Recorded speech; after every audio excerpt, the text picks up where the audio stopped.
As anybody who has watched this show and this network will know, Africa has become the hot spot for U.S. investors recently. This is due to the global commodities boom and innovations in developing natural resources. Certain sectors such as oil and gas, financial services, agriculture, and hospitality are offering the most opportunities for investors, says our next guest, David Rice. He is the director of Africapitalism Institute, a Pan-African think tank based in Nigeria. He joins us here in New York. You were at the Clinton Initiative. You've been to the UN talking about what's going on there. What are you hearing coming out of there about the investment activity in Africa, which continues, from what I understand, pretty strong? It's very strong. You know, Africa is home right now to 7 out of the 10 fastest growing economies in the world. And that's often overlooked because the media often tends to focus on some of the crises that tend to get a lot of attention.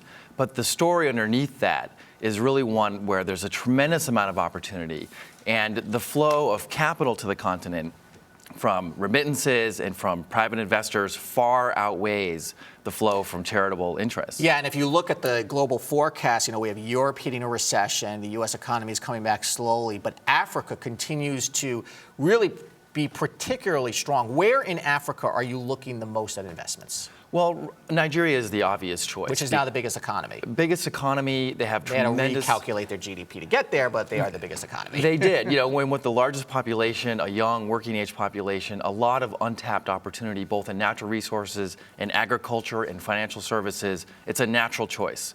South Africa is obviously still a perennial favorite. But on the emergent side, you have Tanzania, which has huge natural gas deposits, almost as much as Russia. You have Ghana, which also has a robust energy sector. And then the outlier, and some people may be surprised at this, I think is the Democratic Republic of Congo. Interesting. It's because of the inherent challenges that are there that it's the really savvy investor that is going to get in early and has a chance to make a real positive return. No pain, no gain, right? The bigger risk you take. And if you track historically and looked at other countries that went through that, it could be a pretty decent bet. You never know. You know, the hit on Africa has been that it has really been a commodities-based economy for too long. And we talk about the developments. You know, are the utilities getting to where they have to be? Are the financial sectors getting there? Are they making this transition? And when you talk about Africa, I understand it's a big continent. Right. Well, you know, we preach this philosophy of Africapitalism, which is that in order for the continent to develop, you have to rely more on the private sector. And so, you know, in relation to what you said earlier about the conversation at the UN, there's a lot of discussion about the Sustainable Development Goals, which are the next iteration of the Millennium Development Goals. And there isn't enough private sector emphasis within that discussion. And so that's part of what we try to do, is we bring to the conversation the perspective of the private sector, not just as a place for domestic and foreign investors to generate a return, but also to build greater prosperity on the continent. If Americans are interested in investing, and talk about retail investors, should they be looking at American companies doing business in Africa, or can they start to take more risks and actually invest directly into African companies? I think you have to look directly at African companies. I mean, frankly, the U.S. investor community still hasn't completely woken up to the idea. I mean, the Obama administration had the U.S.-Africa Summit just back in August. And that's just the start of a conversation that has to happen. Which, by the way, was tremendously attended. I mean, bringing people here was a brilliant idea.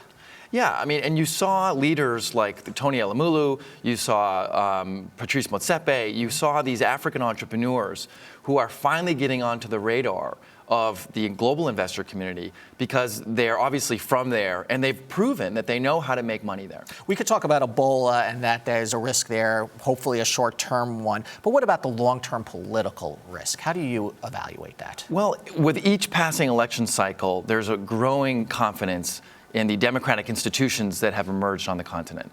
So it's really more about the institutions than the personalities themselves. And even for Nigeria, it's going to have an election in February. Everyone's watching. And I think that you'll see a lot of really encouraging developments in that respect, that the most populous country on the continent is going to have free, fair, and credible elections. And that sends a really important message to the rest of the continent. And you see more and more investors, in about 15 seconds left, actually going to Africa and looking at what they want to invest in? Investors are so interested and the opportunities are so great that they're still coming despite some of these challenges that are still ongoing. Okay, David Rice, thank you so much. Thank you. Very interesting. We'll have you back on to talk more.